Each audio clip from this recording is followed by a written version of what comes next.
it's not too late for another ghost type challenge. I still got a few days until December. Besides, I recorded this in October, so it's fine anyway. Hello everyone, Genki here, and today we're going to try and beat Pokemon Shining Pearl with only Mismagius.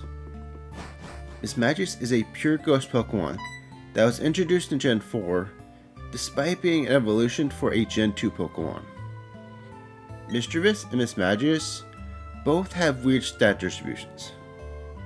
Only Mischievous' special stats and speed increase when evolved.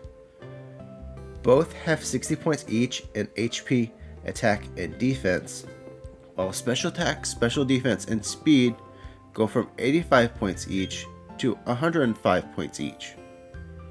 Also, for bonus, here's for the remains. Mismagius being a stone evolution means it learns nothing by level up. But thankfully, we're starting with the Mischievous. Also, thankfully, this is Gen 8 and not Gen 4. So we will start with the Confusion and not Psywave. However, since I am not sure at what level we will be evolving, Confusion being our only special move until level 23 might prove a little difficult. Thankfully, we have a very fruitful TM list. To point out the moves I am most interested in, Mismagius gets access to Dazzling Gleam, Thunderbolt, Psychic, Shadow Ball, Energy Ball, and lastly Nasty Plot. This is going to be fun. Let's go over the rules. I can only use Mischievous and Mismagius in battle. No items in battle, only held items outside of combat are allowed. And if you enjoyed the video, don't forget to like and subscribe. Let's begin. We started the challenge in Sandrum Town, where I transferred in a Mischievous through Pokemon Home. I named her Tiffany, after Tiffany Witcher, a VTuber whose model is a purple witch, just like Mismagius. Tiffany the Mischievous is Timid nature, so more speed, less attack. Her ability is Levitate, so she is immune to ground moves. Also, despite being level 1, Tiffany has access to not only Confusion, but Astonish. I think Pokemon who hatch from eggs in BDSP just naturally start with 4 moves. I trained up Tiffany until level 8 before challenging Barry. His lead Starly literally can't do anything except growl. This didn't matter though, since we only used Confusion, which took out Starly in 3 hits. Last is Chimchar. When Barry evolves Chimchar into Infernape, he gives it Shadow Claw, making it the hardest starter to beat. However, it's an easy 4 KO with Confusion. On to the first gym. Roark leads with Geodude, who despite being weaker at the special moves, was tanking our Confusions pretty well. Thankfully, Geodude was just spamming Defense Curl. After 3 Confusions, we took Geodude to red health, but this caused Roark to use a potion. This allowed Roark to finally have Geodude go for rollout, which took Tiffany straight to half health before we could finish off Geodude, who took 6 total Confusions. Next is Onix, who was looking like a 3 KO, so we went down after 2 rock throws. Tiffany is at level 9. At level 11, she'll start being disobedient, because she is a traded Pokemon. However, we have no other choice. We grinded on a bunch of Geodudes and Machops in between retrying Roark. Geodude was now a 2 KO, as well as Onix, when Tiffany decided to actually attack. However, Roark's last Pokemon, Cranidos, was looking like a 3 KO, and its Mold Breaker ability allowed it to hit Tiffany with Bulldoze. Fun fact, without Mold Breaker, Tiffany would have been immune to all of Cranidos' attacks. At level 18, we got this lucky run against Roark. Tiffany did not disobey at all, and Roark never used the potion as we took out Geodude with 2 Confusions. The no potion was most likely because Geodude was locked into rollout. Tiffany did refuse to attack once against Onix, but Tiffany's defense was so big thanks to taking out Geodudes that Rock Throw did very little. However, we managed to attack Onix consecutively, forcing Roark to burn 2 potions, as we took out Onix with 3 Confusions. Last is Cranidos, who survived Confusion with yellow health, but its Bulldoze didn't do that much damage. and despite the speed drop, Tiffany still outsped and finished off Kratos. Tiffany won't start becoming obedient again until we have 2 badges, so we're still facing some issues as we head to the Valley Windworks to face Commander Mars. Mars' ace Pierogi, while it can't use Fake Out or Scratch, has super effective Thief. Also, it is quite chunky. Luckily, we have a good grind spot just outside the building, because we didn't get this attempt until Tiffany was at level 25. The battle starts with Tiffany not wanting to listen for 5 turns in a row, as Zubat spammed its super effective but super weak Astonish. When Tiffany decided to listen, her confusion one-shot Zubat. Against Pierogi, Tiffany landed a confusion, which immediately confused Pierogi. Pierogi still managed to land a Thief, but then on its second turn, as Tiffany refused to attack, Pierogi hit itself, taking its own health to below half. On that turn after though, Tiffany decided not to listen for a second turn in a row. Thankfully, she had enough health to tank a Thief, because on the turn after that, Tiffany finally listened and finished off Pierogi. We can now head to Eterna City to take on our second gym, and finally break Tiffany from her disobedience. Gardenia leads with Cherubi, who only got off a safeguard before being one-shot by Tiffany's recently learned Hex. Turtwig only set a Roark up before it was a one-shot, so we're going to Gardenia's ace Roserade with full health. Roserade is part poison, so I had Tiffany go for Psybeam, which landed first turn and got a crit, one-shotting Roserade. Finally, Tiffany will listen to us again. Until level 31. Yeah, you heard me right. With 2 badges, Tiffany will only listen until level 31.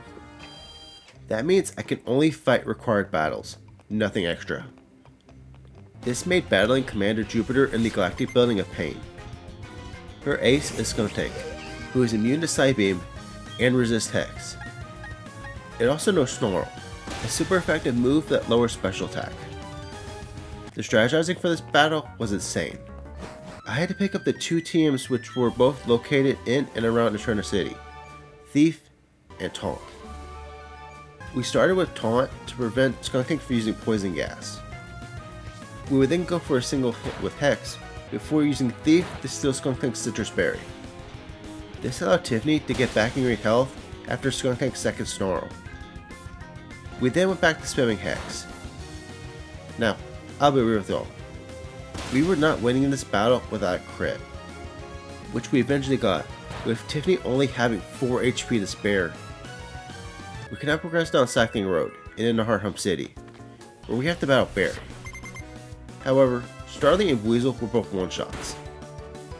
Roselia survived Hex with the Sliver, which allowed it to set up Leech Seed, but it went down the next turn. Last is Monferno, who was a one-shot. With this battle cleared, we can now head past Veilstone City and the resort area to the beach part of Route 213.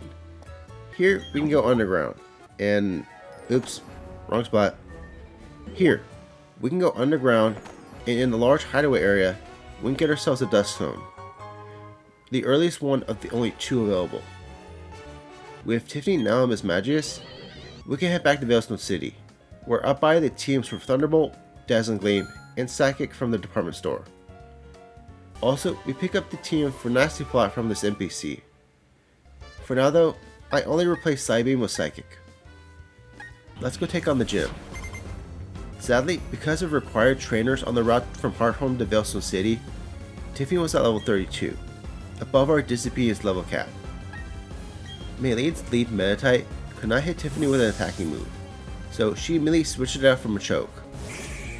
Thanks to disobedience, Tiffany refused to attack 3 turns in a row, but during that time, Machoke only landed 1 Rock Tomb. It went down the next turn. This caused Meditite to come back out, but it immediately went down the Hex. Last out is Lucario, and thanks to the Rock Tomb speed drop, Lucario outsped. It went straight for Metal Claw, which did good damage as Tiffany landed her Hex, taking Lucario to half health. Lucario's second Metal Claw then took Tiffany straight to 8 HP, but Tiffany decided to listen and went for a second Hex, finishing off Lucario. Let's head straight to the 4th gym. For this battle, I taught Tiffany Thunderbolt and Nasty Plot. Waste lead Gyarados has super effective crunch, so we had to get a run where we could take it out immediately. Against Quagsire, we set up a Nasty Plot, because it can't do that much damage, though it can burn Tiffany with Scald. Our boosted special attack makes Quagsire a one-shot. By the way, Tiffany not disobeying us yet was entirely good luck. The last Pokemon on Wake's team is Floatzel, who was a one-shot with Thunderbolt. With 4 badges, Tiffany will obey us until level 51, so I think this marks the end of our disobedience issues. Following the gym, we have to battle Barry, but at this point, Tiffany was too strong. Starly and Buizel were still one-shots. Against Roselia, I accidentally went for Thunderbolt, so Tiffany got hit with Mega Drain before we finished off Roselia with Psychic. Last is Monferno, who was a one-shot with Psychic. We cannot meet up with Cynthia, so we can make our way to Celestia Town and pick up the team for Shadow Ball, which I used to replace Hex. We then proceed to use Shadow Ball to one-shot sweep through the 5th gym. That means it's off to Canalave City, and into another rival fight. However, Barry's team was still an easy sweep. His Heracross did survive a Psychic, but it only used Leer, so we were still in full health as we took it out. Also, this time, I remembered to use Psychic on Roselia. Time for the 6th gym. Bronzor was a one-shot with Shadow Ball. Steelix survived Shadow Ball, but it wasted its turn setting up Sandstorm. Byron then used his full restore, but 2 Shadow Balls finished off Steelix. Last is Bastion. Bastion survived Shadow Ball and Green Health, but it just set up Iron Defense. We only have 2 power points of Shadow Ball left, so I decided to try Thunderbolt, but it was doing significantly less damage. Thankfully, Tiffany was able to tank Bastion's Stone Edge. I decided to have Tiffany set up a Nasty Plot, just for Bastion to get a crit with Stone Edge, taking Tiffany straight to 10 HP. We had to go on the offensive, and with now +2 special attack, Shadow Ball finished off Bastion. We now had to go check up on Lake Valor or Lake Verity, but there were no issues. This means we can head north, where we pick up the spell attack that boosts Tiffany's Shadow Ball, before challenging the 7th gym. We started by setting up Nasty Plot against Snover, who decided to waste its turn on Mist. It wasn't a one-shot with Shadow Ball. Against Sneasel, our only effective move was Thunderbolt. It was a one-shot though, as was Medicham. Last is Abomasnow. Abomasnow survived Shadow Ball on the Sliver, which activated its Citrus Berry. Abomasnow did set up a Roarville, but I think the Citrus Berry put Abomasnow out of potion range, because it went down the next turn. Next up is the Team Galactic headquarters, and our first Cyrus battle. Murkrow and Golbat were both one-shots with Thunderbolt. Sneasel then survived Thunderbolt and Green Health, allowing Sneasel to use Icy Wind, lowering Tiffany's speed. Sneasel then set up Home Claws, as Thunderbolt took Sneasel to a Sliver, activating its Citrus Berry. Sneasel then went for Metal Claw, which did surprisingly little damage, so it went down. Off the Mount Cornet, where we had to battle Mars and Jupiter with Barry. We started the battle by taking out Jupiter's Bronzor, because it's the one that sets up a light screen. Mars' Bronzor didn't set up Reflect. Instead, it hit Tiffany with a weak payback, as Barry's Munchlax took Bronzor to almost half health with Bite. Jupiter then sent out Skuntank, and I decided to risk it and have Tiffany set up Nasty Plot.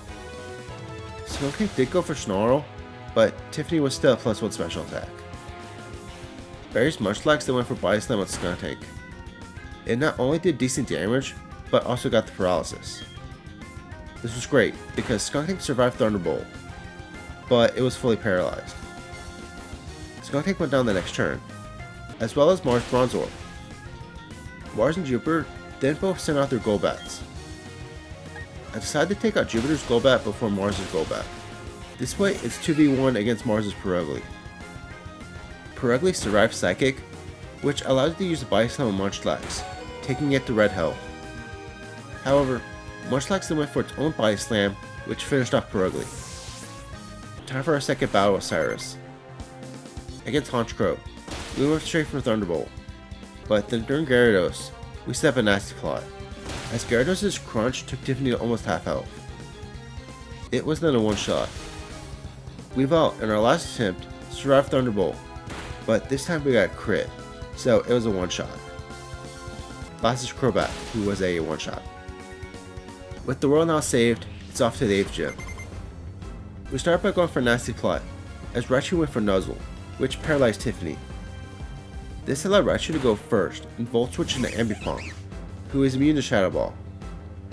Ambipom also outsped Tiffany, but its Thunderbolt did very low damage, as our Thunderbolt one-shot Ambipom. Tiffany at this point was max friendship. This allowed her to neutralize her own paralysis. That was great timing, because Raichu's back. It was a one-shot with Shadow Ball. Octoly was a one-shot with Thunderbolt, and last is Luxray, who was a one-shot with Shadow Ball. We can now enter the Pokemon League, but first is the battle with Barry. I decided to have Tiffany set up Nasty Plot against Staraptor, who decided to use U-Turn, switching into Floatzel. Floatzel's Quick Claw then activated, allowing it to use Crunch, which took Tiffany to almost half health. It was a one-shot with Thunderbolt.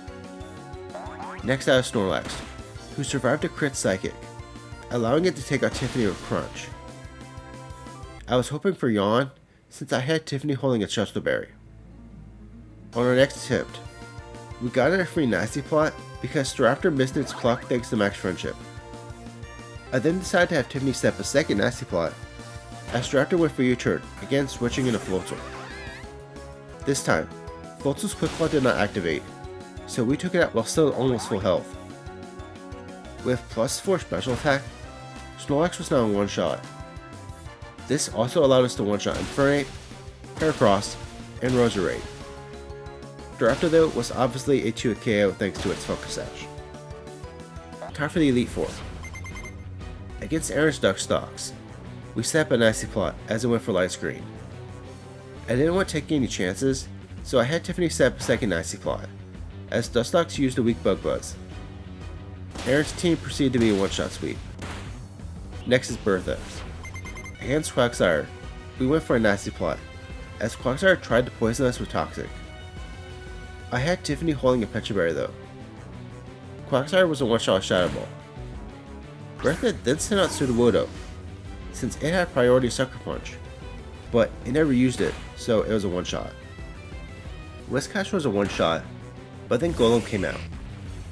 Golem had Sturdy, so it survived Shadow Ball. It hit Tiffany with a non-critical hit Stone Edge, which took Tiffany to almost half health. We then got into a back and forth with Bertha using all of her 4 stores on Golem before Golem finally went down. Last is Powdon, who was a one-shot. Next up is Flint.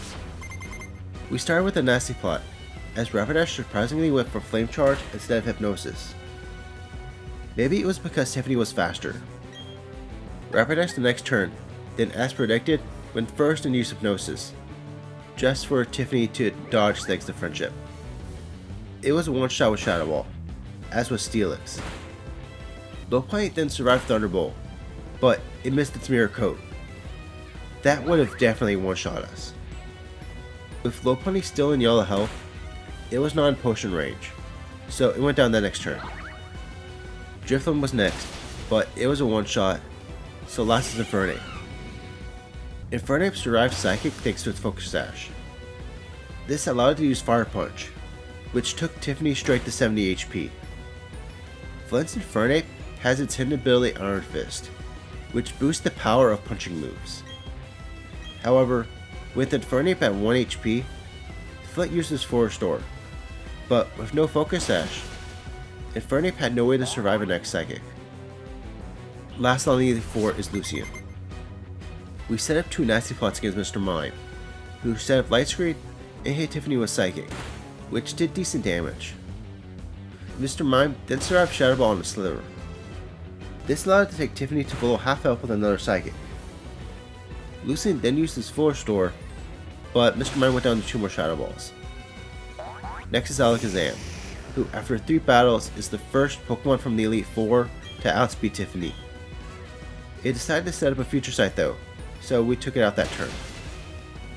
Following Alakazam was Girafarig, who I forgot was normal type. This allowed it to set up a free trick room. Giraffe now outsped, but we dodged its psychic. It then survived Thunderbolt, and Alakazam's Future Sight finally landed, taking Tiffany straight to 1 HP. However, with Trick Room still up, Giraffe still outsped and finished off Tiffany. We made it to Giraffe with more health, and went straight for Thunderbolt. This allowed us to take it out with 2 Thunderbolts, but the problem is that Giraffe still set up Trick Room. This allowed Medicham to outspeed and finish off Tiffany. I'm not going to joke.